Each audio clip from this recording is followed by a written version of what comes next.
la posture de l'enseignant dans ce genre de situation et comment il s'y prépare. Alors pour les politologues, on est entraîné pour ça, là, on fait exprès, même si on ne sait pas, on va avoir donné l'impression qu'on sait un peu, mais ce n'est pas le cas dans beaucoup d'autres disciplines.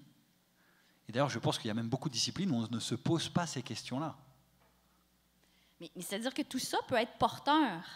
Je vous donne un exemple, un tout petit exemple, mais je pense qu'il est révélateur. Moi, j'enseigne le cours d'introduction à la politique canadienne et québécoise au bac.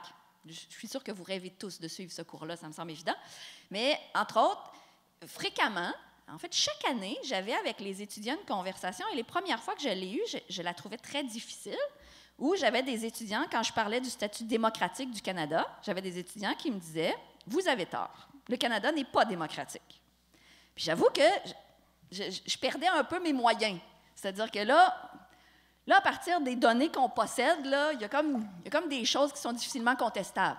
Je ne disais pas que c'était parfait, la démocratie au Canada, mais je disais qu'il était démocratique. Depuis quelques années, je commence le cours avec une activité sur cette question-là, où on travaille ensemble sur voir comment on conçoit la démocratie au Canada, comment elle s'incarne.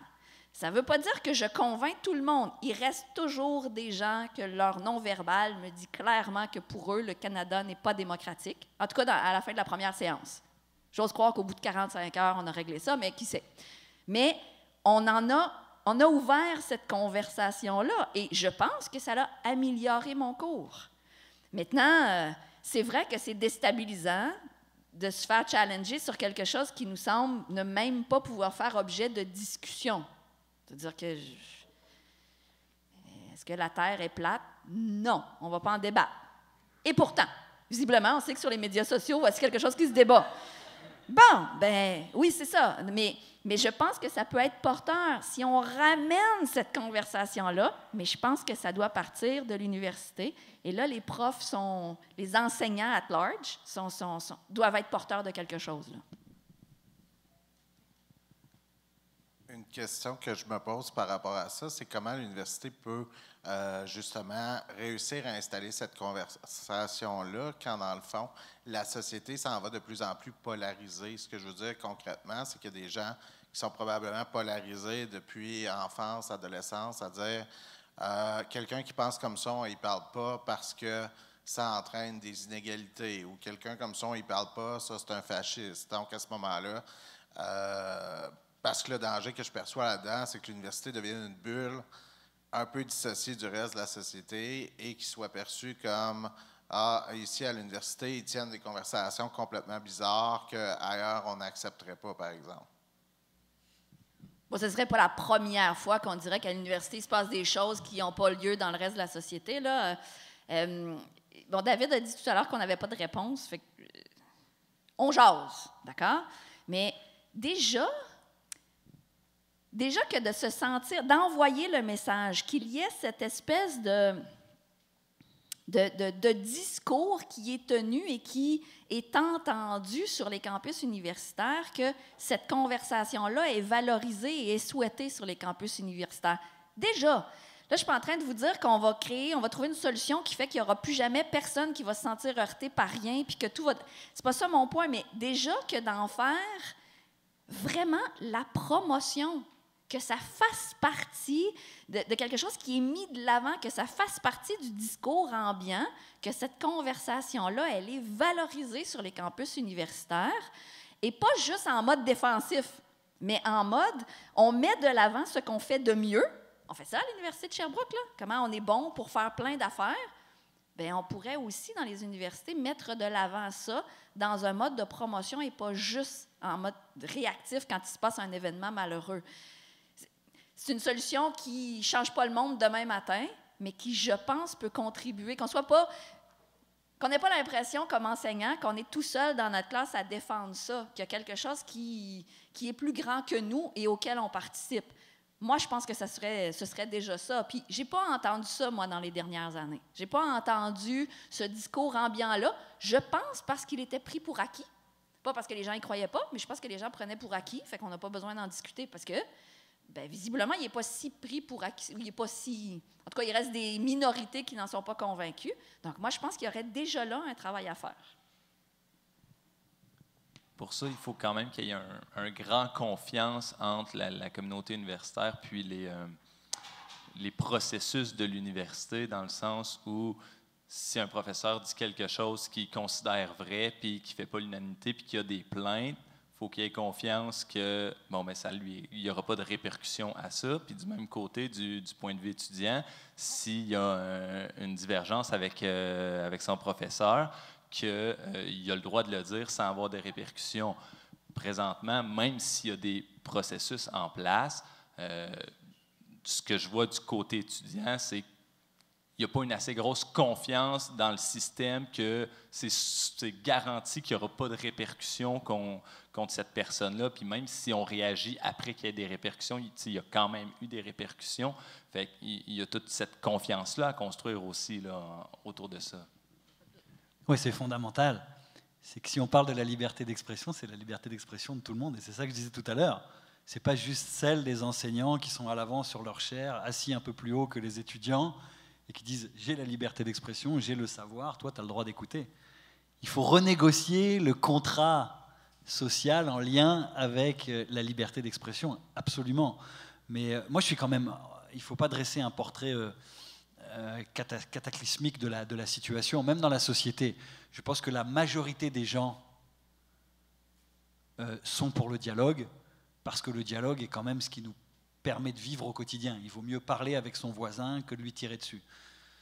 C'est bien connu, et je crois vraiment que les extrêmes demeurent fondamentalement minoritaires, sont souvent beaucoup plus vocaux que la majorité.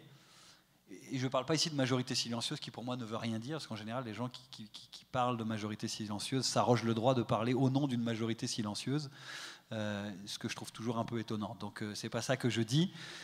Mais donc, je crois, moi, que globalement, quand même, d'abord, ça ne va pas si mal, mais c'est vrai qu'on voit quand même poindre une tendance et qui, à mon avis, nécessite qu'on s'attelle maintenant à ces enjeux-là, parce que quand on va arriver dans des situations de crise sociale, que ce soit lié par exemple à l'environnement, que ce soit lié à la question de l'immigration, si on n'a pas préparé le terrain, l'histoire va s'accélérer très très vite.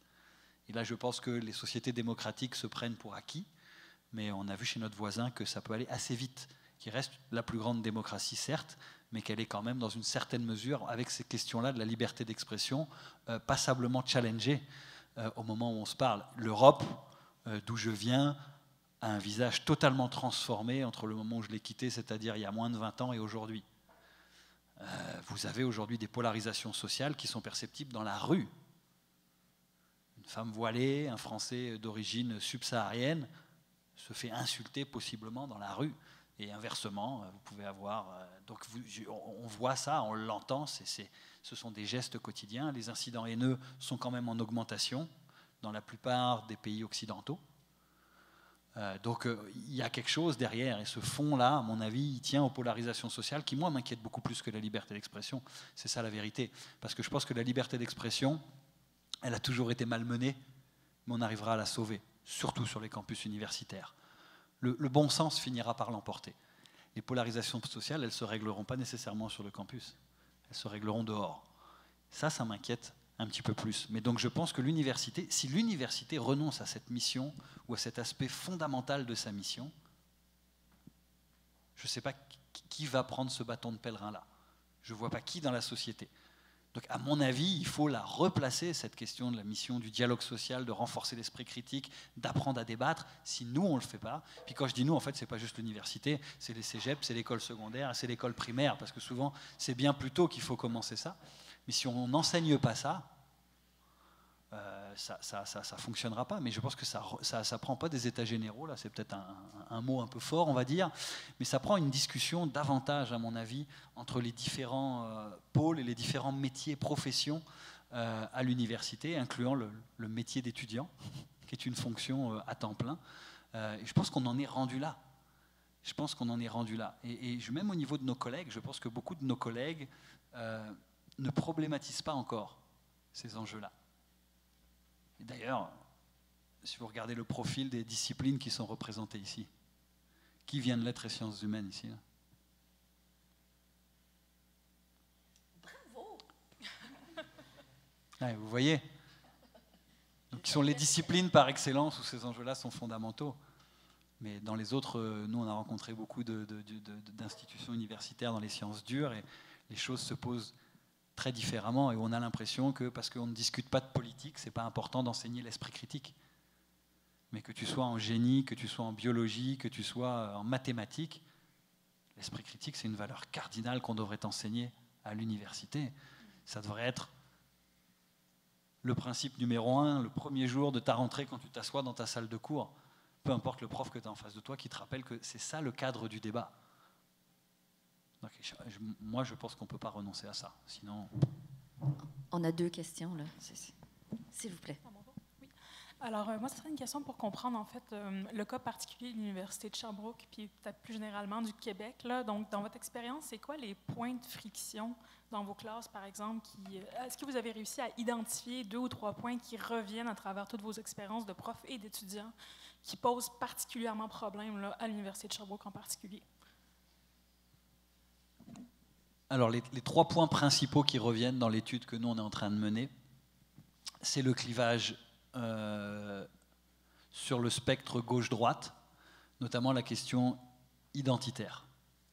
Ça, c'est un clivage majeur qui revient, c'est l'histoire particulière du Québec, je ne vous la refais pas. L'autre élément, les discriminations à caractère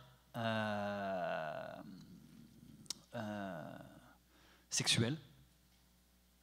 Et pas seulement la question des minorités sexuelles. La relation homme-femme, qu'on croit et qu'on prend pour acquis, est en train de vivre un ressac.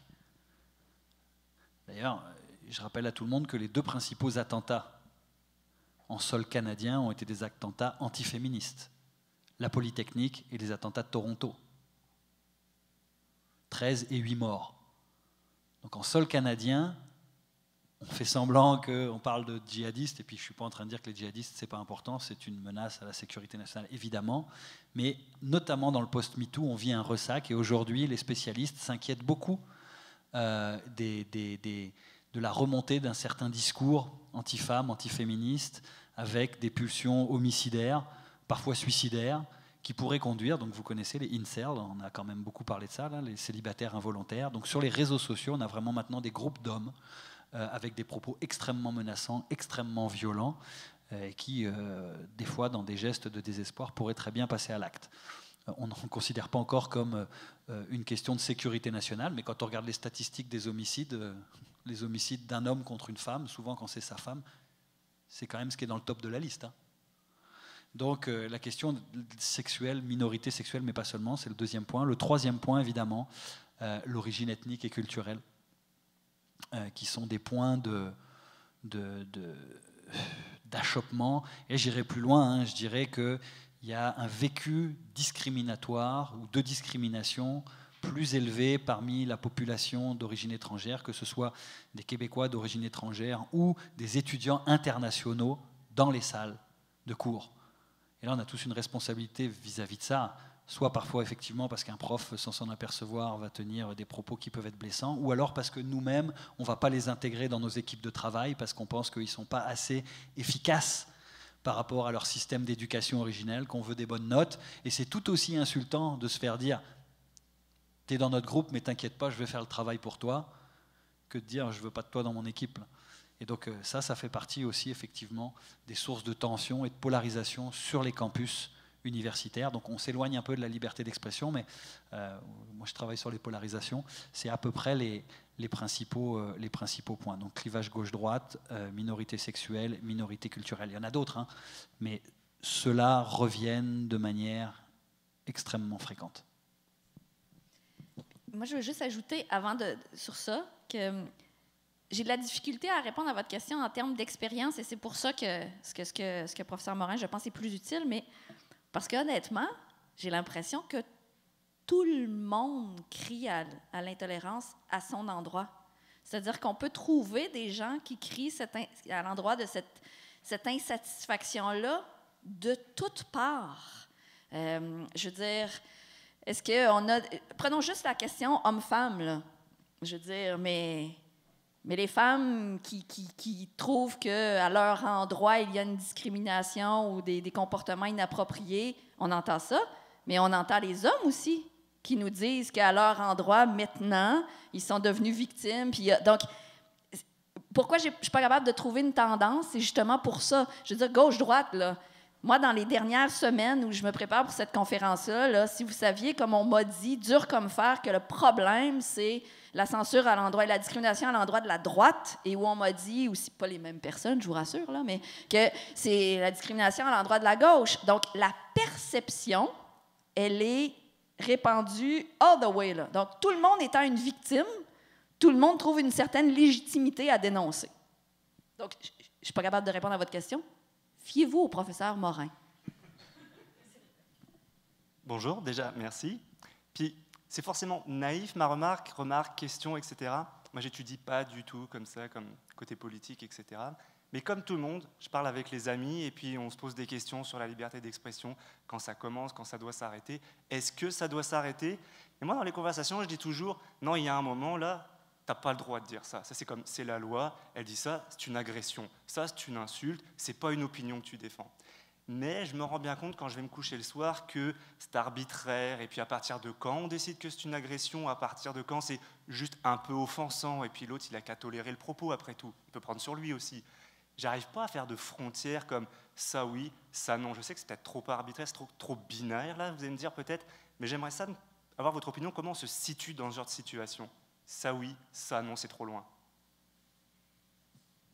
Merci. En fait, je ne pense pas que ce soit arbitraire, je pense que c'est contextuel. C'est-à-dire que le curseur se place différemment des époques historiques, différemment des sociétés. Prenons la question de MeToo, la question du harcèlement à l'égard des femmes. Il y a des pratiques qui longtemps étaient tolérées, qui aujourd'hui sont devenues intolérables. Et donc la blague de mon oncle un peu cochon qu'on tolérait il y a 10 ans, aujourd'hui est devenue quelque chose qui tombe plutôt, non plus dans la zone grise, mais clairement dans la zone sombre où on dit non, ici c'est ta limite. Donc je pense que tu as raison, il y a la loi, mais la loi en fait elle ne dit pas tant de choses que ça. Par exemple la loi sur les propos haineux, il faut que ton propos haineux il soit ciblé sur quelqu'un. Pour que moi je puisse me prévaloir d'avoir reçu une menace ou que tu aies tenu des propos haineux, il ne faut pas que tu dises il y a un prof à l'université de Sherbrooke, je lui ferai bien la peau là, sans le citer. Il faut vraiment que tu dises Morin, je le vise, etc. Et donc là, je peux me prévaloir évidemment d'une couverture de la loi. De la même manière, si tu dis tous les musulmans devraient retourner chez eux, la loi le tolère. C'est pas comme en France. En revanche, si ici, tu dis les musulmans de la mosquée de Québec ont bien mérité ce qui leur est arrivé, puis honnêtement, si je pouvais, je recommencerais. Et là, tu viens quand même de cibler un peu plus. Et donc, il y a toute une démonstration qu'on doit faire de la preuve quand tu es les services policiers pour pouvoir poursuivre quelqu'un, que l'applicabilité, en fait, est extrêmement compliquée. Mais c'est vrai que de plus en plus, quand même, on a inclus les réseaux sociaux là-dedans, et les policiers, à défaut de poursuivre, de plus en plus, vont rencontrer les gens. Donc là, tu fais une capture d'écran, si quelqu'un tient un propos, tu l'envoies effectivement à ton corps de police local ou à la SQ, puis là, rapidement, une enquête est ouverte, puis si on estime que c'est tendancieux, ça va faire ding-dong, ou alors un coup de téléphone, puis ça va calmer quand même 90% des gens. Le 10% que tu calmes pas, bon, bah là, effectivement, tu peux penser que ça va s'empirer. Mais donc voilà, moi, j'ai pas de... Je pense que c'est extrêmement difficile de tracer la ligne. Moi, je pense que la ligne qu'on doit tracer, c'est le respect. Ce que je dis toujours, c'est si tu parles de quelqu'un et que tu tiens un propos, que ce soit sur les réseaux sociaux ou entre amis, par exemple, que tu ne serais pas capable de tenir devant la personne, donc de lui dire en face.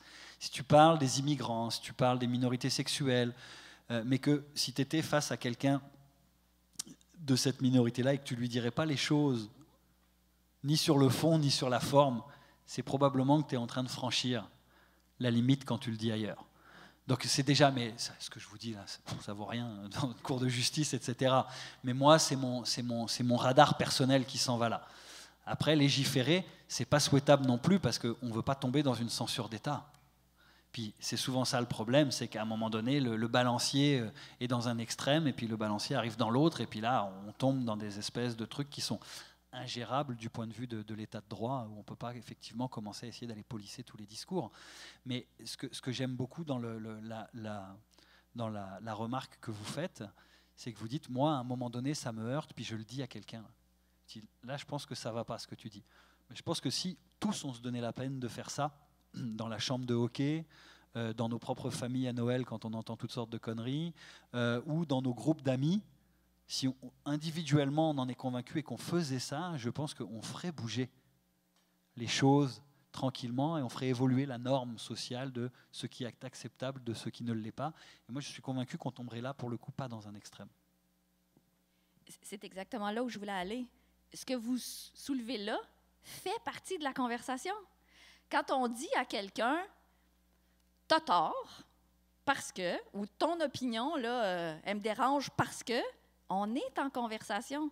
Que cette personne-là ait émis ce commentaire-là. Puis là, délaissons le haineux puis le violent, là, parce que là, c'est vrai que c'est autre chose, ça. Mais la conversation, quand quelqu'un dépasse à nos yeux les bornes, puis qu'on dit là, tu viens de dépasser les bornes, mais ça fait partie de la conversation, là. C'est à ça qu'il faut former les gens. Donc, c'est pas parce que je suis heurtée que la conversation doit s'arrêter ou ne doit pas avoir eu lieu. C'est précisément ça. Puis, il y a des amis qui me trouvent fatigante parce que plus je les aime bien, plus j'ai tendance à leur dire quand, à mon avis, ils disent des trucs de clown. T'sais. Puis je le dis comme ça. Effectivement, c'est pas toujours gentil, mais c'est ça. Donc, c'est ça, former à la conversation, c'est être capable et être prêt et être disponible à dire ça et à se faire dire ça. Et quand on se fait dire « Ah ben non, là, attends, là Isabelle, là, t'as tort parce que... » Convainquez-moi, mais il faut que je sois disponible pour ça. C'est quand quelqu'un me dit « t'es vraiment de mauvaise foi », là, ben OK, vas-y, convainc-moi, mais ça fait partie de la conversation. Et je pense que c'est ça, il y a comme quelque chose on n'ose plus aller là. On n'ose plus dire « mais attends, c'est ça l'idée derrière cette conversation-là. » Ouais, j'ajouterais que le dialogue, ce n'est pas une superposition de monologues.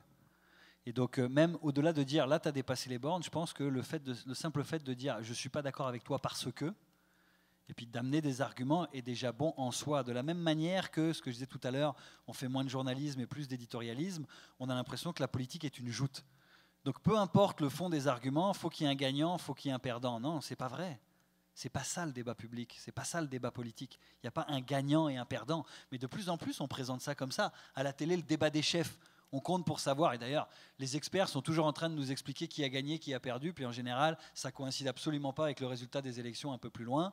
Et puis finalement, c'est jamais que leur point de vue qui projette sur qui a gagné, qui a perdu, parce que tu demandes aux partisans d'un tel ou un tel, tout le monde dit c'est mon chef qui a gagné, qui n'a pas été si mal. Donc ça prouve bien que ça, selon moi, n'a pas de sens. Ce qui peut avoir du sens, c'est si on dit, bah, lui, effectivement, ses arguments là étaient recevables, mais pas le ton ou la façon dont il le dit. Et l'autre élément, je pense qu'on a le droit de dire, et qu'on ne dit plus, et là, je m'adresse à moi-même, c'est « je ne sais pas ». Je n'ai pas d'idée éclairée là-dessus.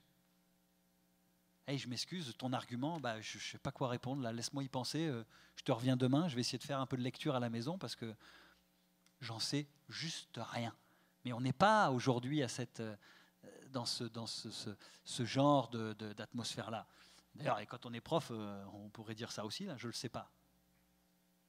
Ça serait bien correct de dire ça, mais ce n'est pas facile. C'est pas facile. Mais donc, je pense ça, et moi, je crois fondamentalement, mais c'est pour ça que je ne suis pas désespéré, dépendamment des matins où on se réveille, là, mais je crois